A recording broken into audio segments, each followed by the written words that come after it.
MLB Network. Welcome back. It's MLB Tonight, presented by Camping World. We've got some news breaking today. This from Jeff Passan of ESPN. The Twins signing Chris Archer, one-year deal, $3.5 million. He's 33, and he can earn up to $9.5 million this year with some performance bonuses. Archer has only pitched 19 innings over the last 2 seasons. He had Tommy John surgery back in the day. Again, we're going back 8-9 years ago. He was pretty good for a 3.5 ERA, low threes ERA. This from John Heyman. Ketel Marte passed his physical, and his $76 million Diamondbacks extension is in order. Press conference slated for tomorrow. Once the deal is reviewed and signed, it goes through 2027. The club had some options on Marte. He's been performing tremendously for them, and they just ate those years up and extended him beyond that. We're talking about the Dodgers tearing it up. Let's get to the Dodgers and the Diamondbacks here. Diamondbacks with Ketel Marte, of course. Trey Turner, base hit. Dodgers take a 2-0 lead in the third. Clayton Kershaw on the hill. Kershaw signed back by the Dodgers, drops one in. Gets another strikeout. Kershaw went 4 at 3 strikeouts, no walks, no earned runs allowed, just 1 hit allowed. Cody Ballinger, still struggling. Bellinger's OPS last year, OPS plus, 45. League average is 100. 45 is not good. David Peralta, 2-run shot. Diamondbacks go on to win this one 5-3. And yeah, so you're waiting for Bellinger, who can compete at an MVP level, to bounce back. It hasn't happened yet in the spring. 3 for 22 so far. Let's go to Studio 42. Look at Bellinger and another bounce-back candidate with Sean Casey and Mike Lowell. Guys? Thanks, BK. Well, Case, we're here. One of the guys, Cody Ballinger. Yeah. He's very interesting. I would love to have your take on what you see with him. I think the big thing with Ballinger is coming off an injury. When you go back and you look at Ballinger, 2019, he was the MVP. And then all of a sudden, he hurts that shoulder. And then we see last season really, really scuffle. So, when you look at Ballinger and you see what he's doing, I think his swing is so powerful, Mikey, right? This is 2020, driving the baseball, coming off 19 when he's the MVP. But this is what Bellinger does so well. He gets the ball, he's short to it, he's long through it, drives the ball in the right center gap, down the right field line. 2020 NLCS, this is where you might see a little trouble. He goes deep off Martin, right? Big home run, place is fired up, crosses the plate, and right here we got problem, Houston, bam. That shoulder comes out of socket. He dislocates it. Big trouble, right? 2020 when he has surgery, and then you start to watch his swing just kind of, he's taking swings you haven't seen, hits well below 200 and just doesn't have the pop that he usually has. I think one thing right here around everything too, and this is right now in spring training, Mikey, he's really kind of going east to west. Now I want to show you what's going on here. Bring this back, Steve, right here. This is 2020 when they watch him go through, bring it one more.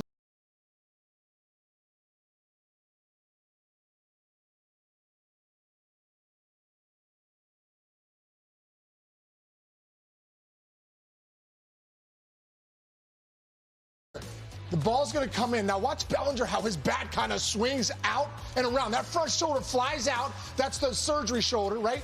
And watch how his bat comes through. Now watch this. And look how violent he is on the pull side, right?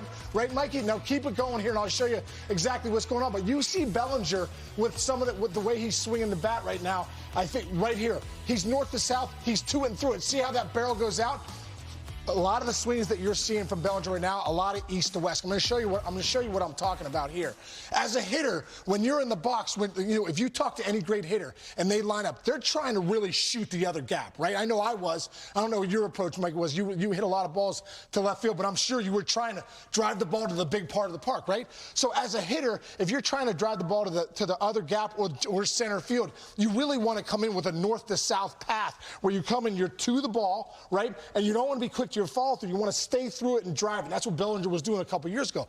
What you're seeing right here from him now, and I think a lot of it has to do with that front shoulder, is that strength. He's left-hand dominant, so that front shoulder, he's trying to create. And when you try to create, it looks like he's getting more east to west. So he comes in, and that barrel is swinging out here, and it's violent on the, and you're seeing most of the power on that follow-through over here.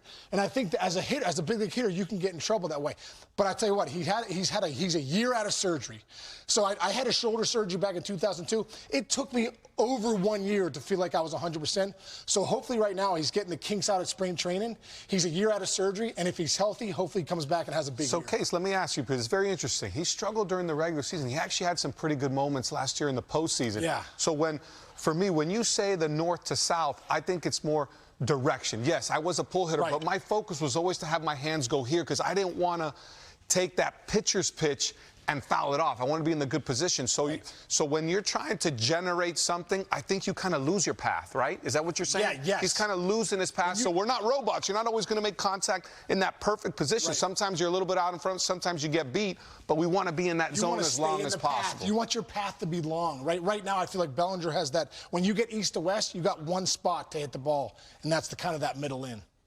Tough stuff. Well, let's jump to another guy who I think is going to have, coming off a season where we don't know what we're going to get. His name is Matt Chapman. Big trade for the Toronto Blue Jays. I think this is going to be a fantastic situation for him in Toronto. Let's take a look at, this is a guy a year and a half removed from hitting 36 home runs in a top 10. He came in 6th in AL MVP. What can he do when he's going right? I mean, he takes the ball, and you're talking AL West parks, not the most hitter-friendly. He can go out to left. He can go out to right center, and he could take you, as we see here, straight dead center. There's really nothing he can't do on a field power-wise where you feel like, okay, this guy is dialed in. He can be an elite type of player. Now, speaking of surgeries, hip injury has to fix the labrum. What does that do?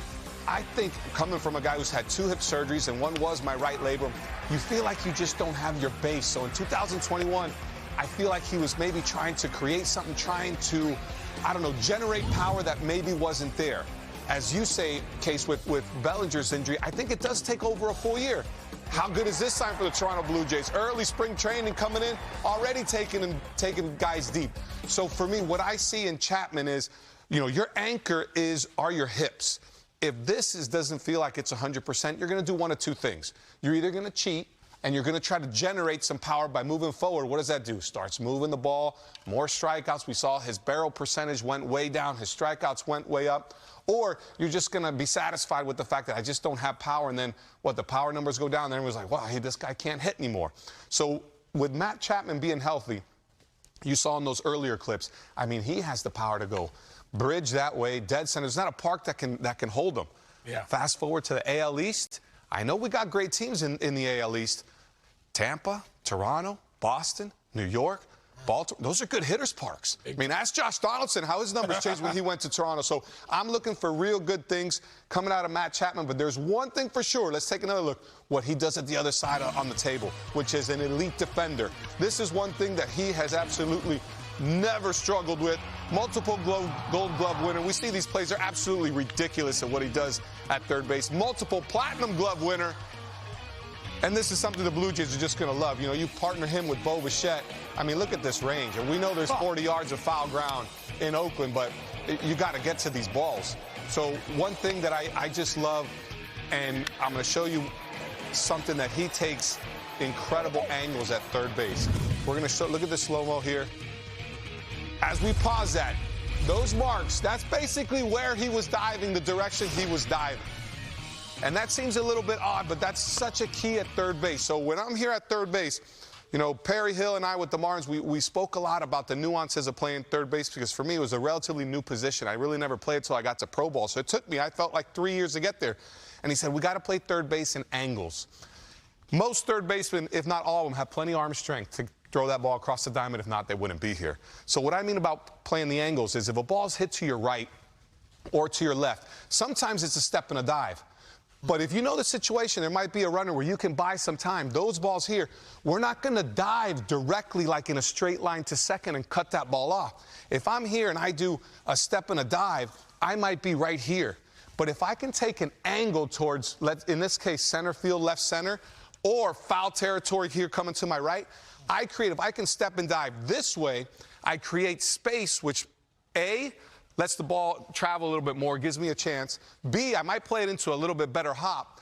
And if I can make the throw from here or back in here, you get up, set your feet, make the throw to first. So when you saw in that clip what Matt Chapman does, I mean, his first step is so quick, but it's not always first step. It's the first step plus the angle. Because if you just come here and here, you're cutting the ball off. He literally went step and dive basically all the way to center field. Created space, created an angle for himself to make the play. Yeah. Guys like that, I mean, they bring a different dimension defensively to a team. And I think the Blue Jays are just going to fall in love with this guy. Well, this is what you hope. You hope Chapman comes back, he's healthy, and he comes back and dominates on both sides of the ball. And you hope Bellinger comes back, he's healthy after a year, and puts up those big numbers again. BK, hopefully we see it. Back to you, brother. All right, guys, thank you so much. When we come back, we'll look back at the golden era. Albert Pujols in a Cardinals uniform now that he's back. And who's still out there waiting to be signed? Yeah, that guy right there. You know him.